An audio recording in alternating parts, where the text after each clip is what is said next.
लगातार नया हाई बनाता जा रहा है। ये तेजी कब तक चलेगी, क्या हो रहा है गोल्ड मार्केट में, इतनी तेजी क्यों है और इसका इफेक्ट, रिपल इफेक्ट मार्केट पर क्या हो रहा है, यही आज जानने की कोशिश करेंगे। कब वो करेक्शन ड्यू है, क्या कुछ टाइमलाइन उसका है, या इस तरह की तेजी कब तक चलती रहेगी, यही चर्चा करेंगे। आज हमारे साथ 3 मेहमान हैं जो आज आपकी मदद करने वाले हैं। अजय केडिया हैं, केडिया कमोडिटी के एमडी और रिसर्च हेड भी हैं।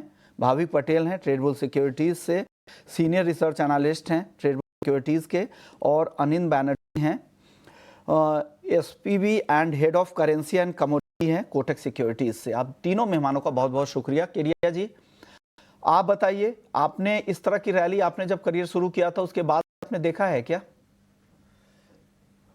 नमस्कार सुमन। देखिए, कैरियर स्टार्ट हुआ जब हम लोग पूरे दिन में जब एनालिसिस करते थे तो लिटरली मैं गोल्ड में 20 रुपए 15 रुपए के टारगेट्स दिया करता था, मुझे अच्छे से ध्यान है। और आज ऐसी सिचुएशन है कि बिड आस्क में हम देखेंगे तो 50-100 रुपए का फर्क है। तो बिल्कुल ये ऐतिहासिक मौका भी है, दौर भी है, जिस ढंग से हम देखें ग्लोबल फैक्टर कि आज से अगर मैं टोटली 20-22 साल पहले की बात करूं, तब से मैं मार्केट में जुड़ा हूं 2002, 3, 4 में, तो इतना मूवमेंट भी नहीं हुआ करता था। बट जो वॉलेटिलिटी बनी हुई है वो ग्लोबल फैक्टर के जरिए बनी हुई है, और आज हम बिल्कुल 3500 के करीब पहुंच चुके हैं। और मुझे लगता है कि ठीक है, अगर मैं टेक्निकल भी देखता हूँ, फंडामेंटल भी देखता हूँ, डेटा भी देखता हूँ, तो technically yes, stay away. Market जिस रेंज में है कि रोज ओपन होता है 1500, 1800, 2000 पॉइंट सोना ऊपर ओपन हो रहा है। वहीं अगर फंडामेंटल देखो, yes, we have a reason कि अभी भी डोनाल्ड ट्रंप लगे हुए हैं कि कोई ना कोई टैरिफ में डील की भी कोशिश की जा रही है। बट आई थिंक जिस ढंग से डॉलर इंडेक्स 2022 के लेवल पे पहुंच चुका है, ये भी एक बड़ा ट्रिगर है। तो आई थिंक इस बार सारे जो बोलते हैं ना इवेंट्स है वो एक साथ ही 2025 में आ गए हैं, जिससे ये एक्सट्रीम वॉलिटिलिटी में बना हुआ है। और हम देख ही रहे हैं कि सोना जनवरी से लेकर अभी तक की भी बात करूं तो लगभग आई थिंक 40% के आसपास, 38-40% के आसपास ले चुका है ये साल में। पहली बार ऐसा कोई असेट क्लास 3-3.5 4 महीने के अंदर ही 40 का गेन दे रहा, वो भी commodity like gold. Spot gold में तो पिछले 1 साल में देखे तो 50% तक की तेजी है, और इस साल स्पॉट गोल्ड में कॉमेक्स पर यहाँ पर 33% तक की तेजी दिख रही। तो इस तरह की रैली किसी ने सोची भी नहीं होगी, और कई सालों में इतनी तेजी आती है वो कुछ महीने में यहाँ पर देखने को मिल रही है। केडिया जी, कुछ करेक्शन के साइन कुछ दिख रहे हैं और उसके लिए कोई टाइमलाइन है, या कहना अभी कुछ भी मुश्किल है इस बाजार में? देखिए, 3 तारीख से लेकर अभी तक की अगर मैं बात करूं तो बिल्कुल भी ये सबके परे है। जो टारगेट्स हमने पिछले साल 3000 3100 के रखे थे, वो तो हमने फरवरी में ही छूते हुए देखा था। एक्सटेंशन करके मैंने रखा था कि हाँ, 3550 से 3600 के लेवल आएंगे पूरे साल भर में, जो अब हम देख रहे हैं 3500 के बिल्कुल करीब है।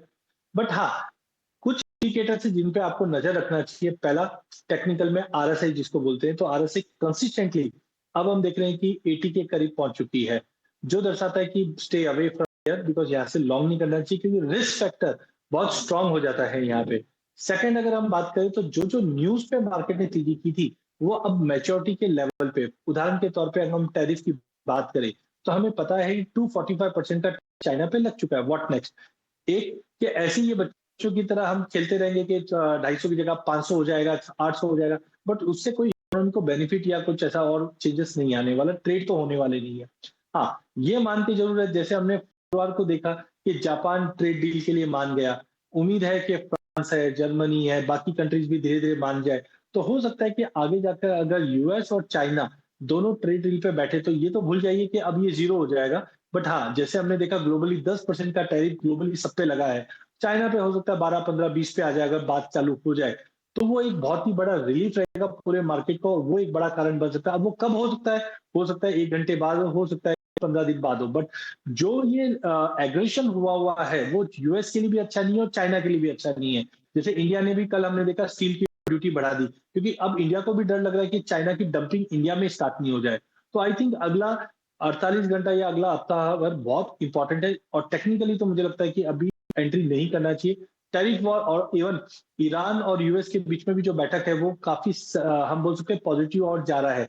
तो ऐसे ये जो ट्रिगर्स है वो मैच्योर होते हुए दिखाई दे रहे हैं। तो जैसे ये मैच्योरिटी के आने चालू हो जाएंगे, आई थिंक जिस ढंग से हमने तेजी की है वैसे एक बड़े करेक्शन की और भी जा सकते हैं।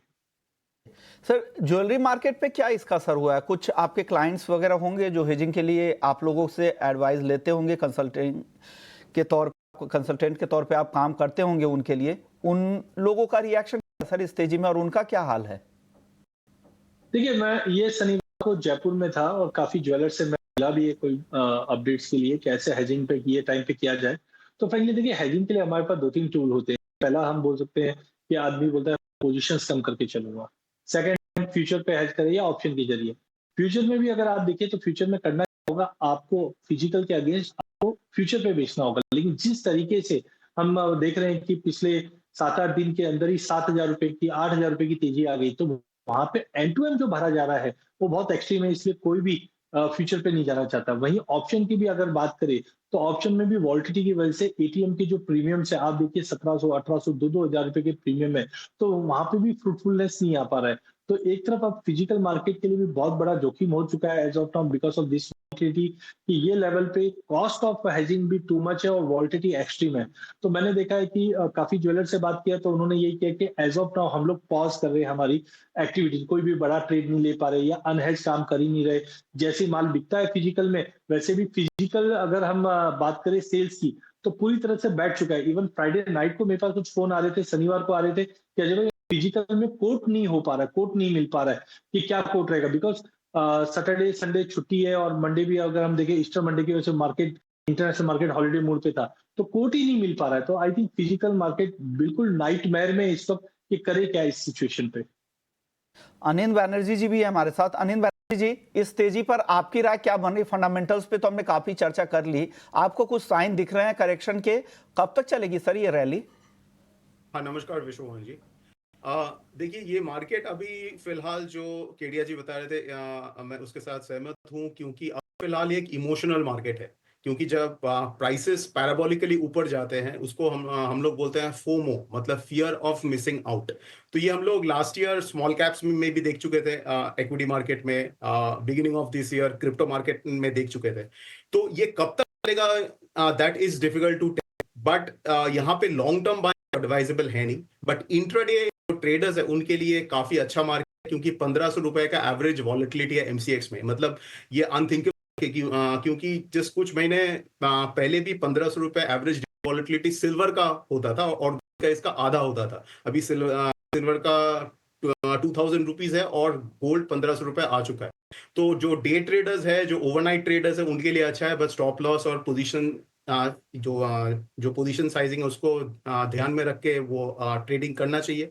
बाय ऑन डिप्स अभी भी एडवाइजेबल है, बट जो स्टॉप लॉस रहेगा इसमें आपका काफी बड़ा स्टॉप लॉस रहेगा 97,500 के नीचे होना चाहिए for short term traders. But again long term investing के लिए ये जगह नहीं है। 1 लाख के आसपास होगा वेट करना करेक्शन के लिए 5 से 6% का करेक्शन। ओके भाविक, आपकी राय क्या है इस तेजी के बाद होने पर? Good morning Vishwamani. Good morning. देखिए जैसे दोनों एस्टीम गेस्ट ने बताया मुझे भी लग रहा है कि देखिए गोल्ड में काफी फ्रॉड हो चुकी है और अगर लास्ट मार्च 2024 से देखें तो नियरली 60% रैली, लास्ट 1.5 महीने में देखें तो नियरली 85% रैली। तो यूजुअली गोल्ड में ऐसी रैली हम देखने को नहीं मिल रही, बट ये क्योंकि इमोशनल ट्रेड है, काफी अनसर्टेनिटी है स्पेशली डोनाल्ड ट्रंप की वजह से, तो मुझे लग रहा है कि यहाँ से at least risk reward ratio favourable नहीं है। क्योंकि जैसे कीडिया जी ने भी बताया कि अगर आरएसआई देखे जो यूजुअली देखता है ओवरबॉट है, तो ये आरएसआई हमने 1973 79 में भी देखी थी, 2006 में भी देखी थी, लेट 2007 और 2009 में देखी थी। और यहाँ पे जब जब इतनी हाई ओवरबॉट सिचुएशन होती थी उसके बाद करेक्शन डेफिनेटली आया है। तो मुझे भी लग रहा है कि एटलीस्ट इंट्राडे है तो ठीक है, ऑप्शन वाया ट्रेड कर सकते हैं बाय एंड डिप्स की स्ट्रेटेजी, बट लॉन्ग पोजीशन अभी भी अवॉइड करनी चाहिए क्योंकि ये जो रैली आई थिंक ज्यादा हो चुकी है, तो कभी ना कहीं ना कहीं भी करेक्शन आ सकता है। तो ओवरऑल आई थिंक 1 लाख का कॉल ऑप्शन है वो बाय कर सकते हैं मिनी का, बट इंट्राडे ही अराउंड 420 के करीब 530 टारगेट के लिए और 340 का स्टॉप लॉस रहेगा। चांदी